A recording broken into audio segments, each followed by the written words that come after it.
ಅವನಿಗೆ ಕೊಡಲಾರ್ದೇನೆ ಸತ್ತಿದ್ದಕ್ಕಾಗಿ ಅವನಿಗೆ ಕೊಡ್ತೀನಿ ಅಂತ ಹೇಳಿ ದಾನ ಮಾಡದೆ ಇದ್ದದ್ದಕ್ಕಾಗಿ ಏನು ಅವನ ರಣ ಉಳಿದಿತ್ತು, ಆ ರಣ ನಿನಗೆ ಹಾಗೆ ಉಳಿತದೆ, ನರಕದಲ್ಲಿ ನಿನಗೆ ಶಿಕ್ಷೆ ಆಗ್ತದೆ. ಆದ್ದರಿಂದ ಎಂದಿಗೂ ಕೊಡ್ತೇನೆ ಅಂತ ಬಾಯಿ ಬಿಚ್ಚಿ ಹೇಳಬಾರ್ದು.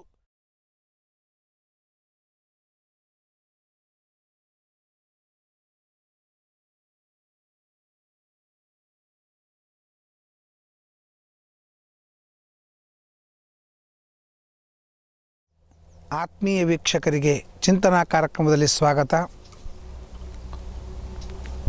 ಚಿಂತನೆಯಲ್ಲಿ ದಾನದ ಪ್ರಯೋಜನಗಳನ್ನು ಕೇಳ್ತಾ ಬಂದಿದ್ದೇವೆ. ಕೆಲವು ಸಲ ನಾವು ದಾನವನ್ನು ಮಾಡಬೇಕು ಅಂತ ಅಂದ್ಕೊಳ್ತೀವಿ, ಅಥವಾ ಇಂಥ ದಾನವನ್ನು ಮಾಡ್ತೀವಿ ಅಂತಲೂ ಹೇಳಿರ್ತೀವಿ. ಆ ದಾನವನ್ನು ನಾವು ಮಾಡದೇ ಇದ್ದರೆ ಏನು ದೋಷ ಅಂತರೋದನ್ನು ಮಹಾಭಾರತ ನಮಗೆ ಹೇಳ್ತಾ ಇದೆ. ಪ್ರತಿಶ್ರುತ್ಯ ಅದಾನಿ, ಇಂಥದ್ದನ್ನು ದಾನ ಮಾಡ್ತೇನೆ ಅಂತ ಪ್ರತಿಜ್ಞಾ ಮಾಡಿ ಮಾತು ಕೊಟ್ಟು ನಾವು ಅವನಿಗೆ ದಾನವನ್ನು ಮಾಡದೇ ಇದ್ದರೆ ಏನು ದೋಷವಾಗ್ತದೆ. ಅದಕ್ಕಲ್ಲೇ ಕನಕದಾಸರು ಹೇಳ್ತಾರೆ, ಹುಸಿಯಾಡದಲೆ ಭಾಷೆ ನಡೆಸಲೇಬೇಕು, ಏನು ಇಲ್ಲದ 2 ದಿನದ ಸಂಸಾರ, ಜ್ಞಾನದಲ್ಲಿ ದಾನ ಧರ್ಮವ ಮಾಡಿ ರಯ್ಯ, ಏನು ಇಲ್ಲದ 2 ದಿನದ ಸಂಸಾರ. ನೋಡ್ರಿ, ಹುಸಿಯಾಡದಲ್ಲೇ ಭಾಷೆ ನಡೆಸಲೇಬೇಕು. ನಾನು ಇಂಥದ್ದು ಕೊಡ್ತೀನಿ ಅಂತಲ್ಲಿಕ್ಕೆ ಹೋಗಬೇಡ್ರಿ. ನಾಳೆ ಸಾಯಂಕಾಲ ಬಾ, ನಾನು ನಿನಗೆ ಕೊಡ್ತೀನಿ ಅಂತನ್ಬೇಡ. ಯಾಕಂದ್ರೆ ಇವತ್ತು ರಾತ್ರಿನೇ ಸತ್ತಂದ್ರೆ ನಾಳೆ ಅವನು ಬಂದಾಗ ನೀ ಇದ್ದಿದ್ದಿಲ್ಲ ಅಂತಂದ್ರೆ ಅವ ಎದಕ್ಕೆ ಬರಬೇಕು? ಧರ್ಮೋದಕಕ್ಕೆ ಬರಬೇಕು. ಅದಕ್ಕಾಗಿ ಹುಸಿಯಾಡದಲ್ಲೇ ಭಾಷೆ ನಡೆಸಲೇಬೇಕು. ನಿನಗೆ ಯಾವಾಗ ಕೊಡಬೇಕಂತ ಅನ್ನಿಸ್ತದ ಅನ್ಕೋ, ಕೊಟ್ಬಿಡು. ನಾಳೆ ಕೊಡ್ತೀನಿ ಅಂತ ಅಲ್ಲಿಗೆ ಹೋಗಬೇಡ.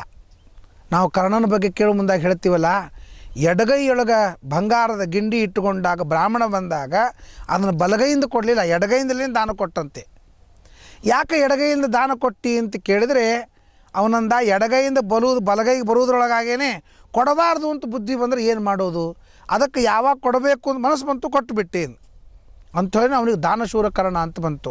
ದಾನದಲ್ಲಿ ಕರ್ಣನೇ, ಗಾನದಲ್ಲಿ ನಾರದನೇ, ಜ್ಞಾನದಲ್ಲಿ ವ್ಯಾಸ ಮುನಿ ಏನು ನೀನು ಅಂತ ಹೇಳಿ ದಾನದಲ್ಲಿ ಕರ್ಣನೇ ಅಂತ ಕರ್ಣನಿಗೆ ಹೆಗ್ಗಳಿಕೆ ಇದೆ.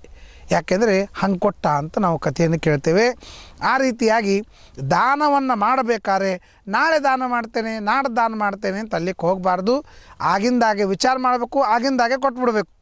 ಇಲ್ಲಾಂದರೆ ಏನಾಗ್ತದೆ, ಪ್ರತಿಶ್ರುತ್ಯ ಅದಾನೆ, ನಾನು ಕೊಡ್ತೇನೆ ಅಂತ ಮಾತು ಕೊಟ್ಟಿರ್ತೇನೆ, ಆಯುಷ್ಯ ನಮ್ಮ ಕೈಯಲ್ಲಿ ಇಲ್ಲ. ರಾತ್ರಿ ಒಬ್ಬ ಬ್ರಾಹ್ಮಣ ಧರ್ಮರಾಜನ ಬಳಿಗೆ ಬಂದ. ಧರ್ಮರಾಜನ ಹತ್ರ ಬಂದು, ಯಾಕಪ್ಪ ಇಷ್ಟು ರಾತ್ರಿ ಬಂದಲ್ಲ ಅಂತ ಧರ್ಮರಾಜ ಅಂದ.